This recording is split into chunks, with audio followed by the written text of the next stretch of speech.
আসসালামু আলাইকুম। আপনারা শুনছেন বাংলা অডিও বুক। আমাদের আজকের নিবেদন আরিফ আজাদের লেখা প্যারাডক্সিক্যাল সাজিদ 1-এর 14তম পর্ব। কুরআন, আকাশ, ছাদ এবং একজন ব্যক্তির মিথ্যাচার। মফিজুর রহমান স্যার সাজিদের দিকে এক অদ্ভুত দৃষ্টিতে তাকিয়ে আছেন। তাকানোর ভঙ্গি এরকম, বাছা, আজকে তোমায় পেয়েছি। আজ তোমার 12টা যদি না বাজিয়েছি, আমার নাম মফিজ না। সাজিদ মাথা নিচু করে ক্লাসের বাইরে দাঁড়িয়ে আছে। 20 মিনিট দেরি করে ফেলেছে ক্লাসে আসতে। বিশ্ববিদ্যালয়ে 20 মিনিট দেরি করে ক্লাসে আসা এমন কোনো গুরুতর পাপ কাজ নয় যে এর জন্য তার দিকে এভাবে তাকাতে হবে। সাজিদ সবিনয়ে বলল, স্যার আসবো? মফিজুর রহমান স্যার অত্যন্ত গম্ভীর গলায় বললেন, এভাবে বললেন যেন সাজিদকে 2-4 কথা শুনিয়ে দরজা থেকে খেদিয়ে পাঠিয়ে দিতে পারলেই ওনার গা জুড়োয়। সাজিদ ক্লাসরুমে এসে বসল। লেকচারের বেশ অর্ধেকটা শেষ হয়ে গেছে।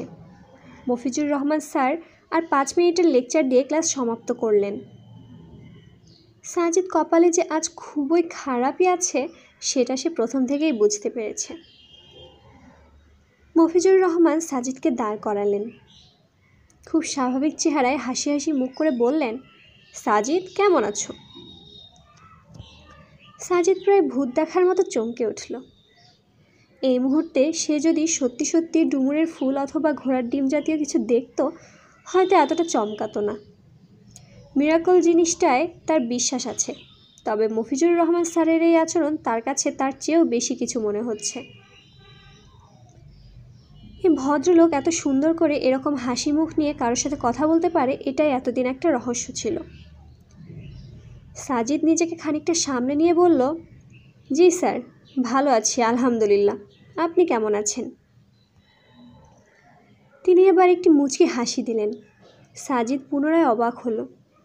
মনে হচ্ছে সে কোনো দিবাস্বপ্নে বিভোর আছে। স্বপ্নের একটা ক্রাইটেরিয়া হচ্ছে, স্বপ্নে বেশিরভাগ সময় নেগেটিভ জিনিসকে পজিটিভ আর পজিটিভ জিনিসকে নেগেটিভভাবে দেখা যায়। মফিজুর রহমান স্যারকে নিয়ে তার মাত্রাতিরিক্ত নেগেটিভ চিন্তা থেকে হয়তো এরকম হচ্ছে। একটু পরে সে হয়তো দেখবে এই ভদ্রলোক তার দিকে রাগি রাগি চেহারায় তাকিয়ে আছে এবং বলছে, এই ছেলে, এত দেরি করে ক্লাসে কেন এসেছো? তুমি জানো আমি তোমার নামে ডিন স্যারের কাছে কমপ্লেন করে দিতে পারি, আর কোনো দিন যদি দেরি করেছো। সাজিদের চিন্তায় ছেদ পড়ল। তার সামনে দাঁড়ানো হালকা পাতলা গড়নের মফিজুর রহমান নামের ভদ্রলোকটি বললেন, আমিও খুব ভালো আছি। ভদ্রলোকের মুখের হাসির রেখাটা তখন স্পষ্ট। মফিজুর রহমান সাজিদকে বললেন, আচ্ছা বাবা আইনস্টাইন, তুমি কি বিশ্বাস করো আকাশ বলে কিছু আছে? সাজিদ এবার নিশ্চিত হলো যে এটা কোনো স্বপ্ন দৃশ্য নয়। মফিজুর রহমান স্যার তাচ্ছিল্য ভরে সাজিদকে আইনস্টাইন বলে ডাকে। সাজিদকে যখন আইনস্টাইন বলে তখন ক্লাসের অনেকে খলখল করে হেসে ওঠে। এই মুহূর্তে সাজিদ একটি চাপা হাসির শব্দ শুনতে পাচ্ছে। তাহলে এটা কোনো স্বপ্ন দৃশ্য নয়, বাস্তব। সাজিদ বলল, জি স্যার, বিশ্বাস করি। ভদ্রলোক আরেকটি মুচকি হাসি দিলেন। উনি আজকে হাসতে হাসতে দিন পার করে দেবার পণ করেছেন কিনা কে জানে। তিনি বললেন, বাবা আইনস্টাইন, আদতে আকাশ বলে কিছু নেই। আমরা যেটাকে আকাশ বলি সেটা হচ্ছে আমাদের দৃষ্টির প্রান্তসীমা। মাথার উপরে নীল রঙের যে জিনিসটি দেখতে পাও সেটাকে মূলত বায়ুমণ্ডলের কারণে এই নীল দেখায়। চাঁদের বায়ুমণ্ডল নেই বলে চাঁদে আকাশকে কালো দেখায়। বুঝতে পেরেছেন মহামতি আইনস্টাইন? স্যারের কথা শুনে ক্লাসে কিছু অংশ আবার হাসাহাসি শুরু করলো। স্যার আবার বললেন, তাহলে বুঝলে তো আকাশ বলে যে কিছুই নাই। সাজিদ কিছু বলল না, চুপ করে আছে। স্যার বললেন, গত রাতে হয়েছে কি জানো? নেট সার্চ দিয়ে একটি ব্লগ সাইটের ঠিকানা পেলাম, মুক্তমনা ব্লগ নাম।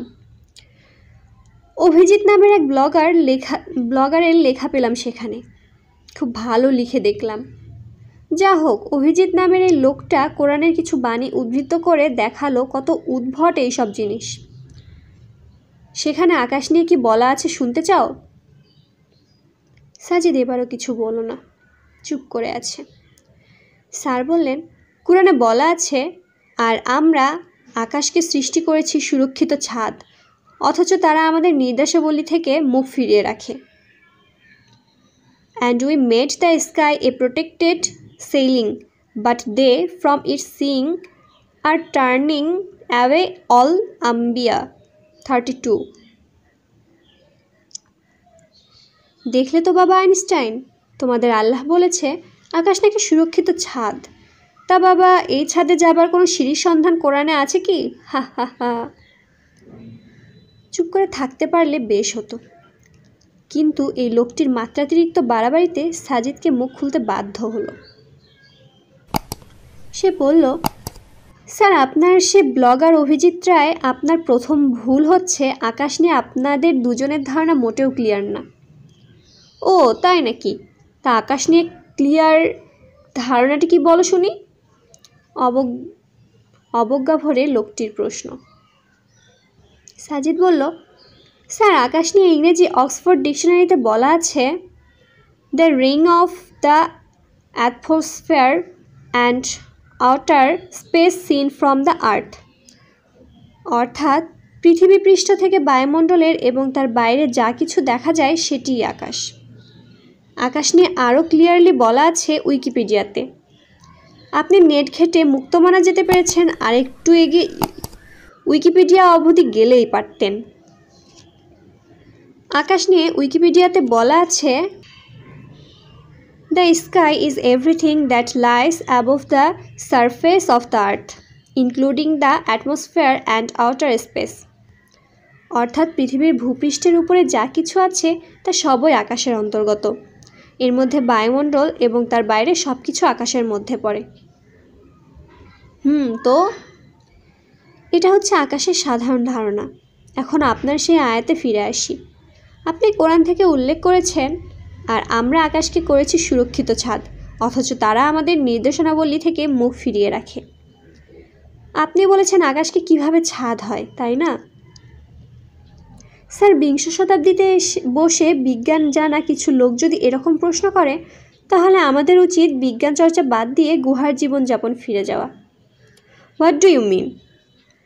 বলছি স্যার, বিংশ শতাব্দীর মাঝামাঝি সময়ে বিজ্ঞানীরা পৃথিবীর উপরিভাগে যে বায়ুমণ্ডল আছে তাতে কিছু স্তরের সন্ধান পেয়েছেন। আমাদের পৃথিবীর বায়ুমণ্ডলের এসব পুরো স্তর দ্বারা গঠিত। এই স্তরগুলো হচ্ছে ট্রাপোস্ফিয়ার, স্ট্র্যাটোস্ফিয়ার, মেসোস্ফিয়ার, থার্মোস্ফিয়ার, এক্সোস্ফিয়ার। এই প্রত্যেকটি স্তরে আলাদা আলাদা কাজ রয়েছে। আপনি কি জানেন, বিজ্ঞানী স্যার ভ্যান অ্যালেন প্রমাণ করে দেখিয়েছেন আমাদের পৃথিবীর ভূপৃষ্ঠের চারদিকে একটি শক্তিশালী ম্যাগনেটিক ফিল্ড আছে। এই ম্যাগনেটিক ফিল্ড আমাদের পৃথিবীর চারদিকে একটি বেল্টের মতো বলয় সৃষ্টি করে রেখেছে। বিজ্ঞানী স্যার ভ্যান অ্যালেনের নামে এই জিনিসটার নাম রাখা হয় ভ্যান অ্যালেন বেল্ট। এই বেল্ট চারপাশ ঘিরে রেখেছে আমাদের বায়ুমণ্ডলকে।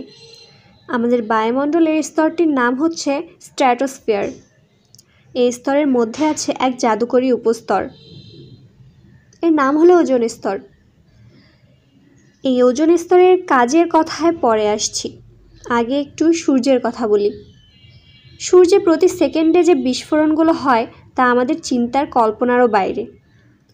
এই বিস্ফোরণগুলোর ক্ষুদ্র একটি বিস্ফোরণ তেজস্ক্রিয়তা এমন যে তা জাপানের হিরোশিমায় যে অ্যাটমিক বোমা ফেলা হয়েছিল সেরকম 10,000 বিলিয়ন অ্যাটমিক বোমার সমান। চিন্তা করুন স্যার, সেই বিস্ফোরণগুলোর একটু আঁচ যদি পৃথিবীতে লাগে, পৃথিবীর কী অবস্থা হতে পারে? এখানেই শেষ নয়, মহাকাশে প্রতি সেকেন্ডে নিক্ষিপ্ত হয় মারাত্মক তেজস্ক্রিয়া উল্কাপিণ্ড। এগুলোর একটি আঘাতে লণ্ডভণ্ড হয়ে যাবে পৃথিবী। আপনি জানেন আমাদের এই পৃথিবীকে এরকম বিপদের হাত থেকে কোন জিনিসটা রক্ষা করে? সেটা হচ্ছে আমাদের পৃথিবীর বায়ুমণ্ডল। আরও স্পেসিফিকলি বলতে গেলে বলতে হয় ওজোন স্তর। শুধু তাই নয়, সূর্য থেকে যে ক্ষতিকর অতিবেগুনি রশ্মি আর গামা রশ্মি পৃথিবীর দিকে ধেয়ে আসে, সেগুলো যদি পৃথিবীতে প্রবেশ করতে পারত তাহলে পৃথিবীতে কোনো প্রাণী বেঁচে থাকতে পারত না। এই অতিবেগুনি রশ্মির ফলে মানুষের শরীরে দেখা দিত চর্ম ক্যান্সার, উদ্ভিদের সালোক সংশ্লেষণ হতো না। আপনি জানেন সূর্য থেকে পৃথিবীর দিকে ধেয়ে আসা এইসব ক্ষতিকর জিনিসকে কোন জিনিসটা আটকে দেয়? পৃথিবীতে ঢুকতে দেয় না, সেটা হলো বায়ুমণ্ডলের ওজোন স্তর। এসব ক্ষতিকর উপাদানকে স্ক্যানিং করে পৃথিবীতে প্রবেশে বাধা দেয়। মজার ব্যাপার কি জানেন, ওজোন স্তর সূর্য থেকে আসা কেবল সেসব উপাদানকেই পৃথিবীতে প্রবেশ করতে দেয় যেগুলো পৃথিবীতে প্রাণের জন্য সহায়ক, যেমন বেতার তরঙ্গ আর সূর্যের উপকারী রশ্মি। এখানেই শেষ নয়, পৃথিবীর অভ্যন্তরে বিভিন্ন প্রক্রিয়ার যে তাপমাত্রার সৃষ্টি হয় তার সবটাই যদি মহাকাশে বিলীন হয়ে যেত, তাহলে রাতের বেলা পুরো পৃথিবী ঠান্ডা বরফে পরিণত হয়ে যেত। মানুষ আর উদ্ভিদ বাঁচতে পারত না। কিন্তু ওজোন স্তর সব কার্বন ডাইঅক্সাইডকে মহাকাশে ফিরে যেতে দেয় না, কিছু কার্বন ডাইঅক্সাইডকে ধরে রাখে যাতে পৃথিবীর তাপ হারিয়ে একেবারে ঠান্ডা বরফ শীতল না হয়ে পড়ে। বিজ্ঞানীরা এটাকে গ্রিন হাউস বলে। স্যার, বায়ুমণ্ডলের ওজোন স্তরের এই ফর্মুলা কাজ, এটা কি আমাদের পৃথিবীতে সূর্যের বিস্ফোরিত গ্যাস, সূর্যের অতিবেগুনি রশ্মি, উল্কাপিণ্ড থেকে ছাদের মতো রক্ষা করছে না? আপনার বাসায় বৃষ্টির পানি প্রবেশ করতে পারে না আপনার বাসার ছাদের জন্য। বিভিন্ন দুর্যোগে আপনার বাসার ছাদ যেমন আপনাকে রক্ষা করছে, ঠিক সেভাবে বায়ুমণ্ডলের ওজোন স্তর কি আমাদের পৃথিবীকে রক্ষা করছে না? আমরা আকাশের সংজ্ঞা থেকে জানলাম যে পৃথিবী পৃষ্ঠ হতে উপরের সব কিছুই আকাশের মধ্যে পড়ে। বায়ুমণ্ডলও তো আকাশের মধ্যেই পড়ে, এবং আকাশের সংজ্ঞায় বায়ুমণ্ডলের কথা আলাদা করেই বলা আছে। তাহলে বায়ুমণ্ডলের এই যে আশ্চর্য রকম প্রোটেক্টিং পাওয়ার, এটার উল্লেখ করে যদি আল্লাহ বলেন আর আমরা আকাশকে করেছি সুরক্ষিত ছাদ, অথচ তারা আমাদের নির্দেশনাবলীর দিক থেকে মুখ ফিরিয়ে রাখে, তাহলে স্যার ভুলটা কোথায় বলছে? বিজ্ঞান তো নিজেই বলেছে বায়ুমণ্ডল, স্পেশালি বায়ুমণ্ডলের ওজোন স্তর একটি ছাদের ন্যায় পৃথিবীকে রক্ষা করছে। তাহলে আল্লাহও যদি একই কথা বলে, তাহলে সেটা অবৈজ্ঞানিক হবে কেন? আমি চ্যালেঞ্জ করে বলতে পারি, হয় আপনার সে অভিজিৎ রায় বিজ্ঞান বোঝে না, নয়তো তিনি বিশেষ কোনো গোষ্ঠীর পেইড এজেন্ট, যাদের কাজ সুস্পষ্ট প্রমাণ থাকা সত্ত্বেও মন গড়া কথা লিখে কোরআনের ভুল ধরা। কথাগুলো বলে সাজিদ থামল। পুরো ক্লাসে এতক্ষণ একটা লেকচার দিয়ে গেল বলে মনে হচ্ছে। তাকে আইনস্টাইন বলায় যারা খলখল করে হাসতো, তাদের চেহারাগুলো ফ্যাকাশে হয়ে গেছে।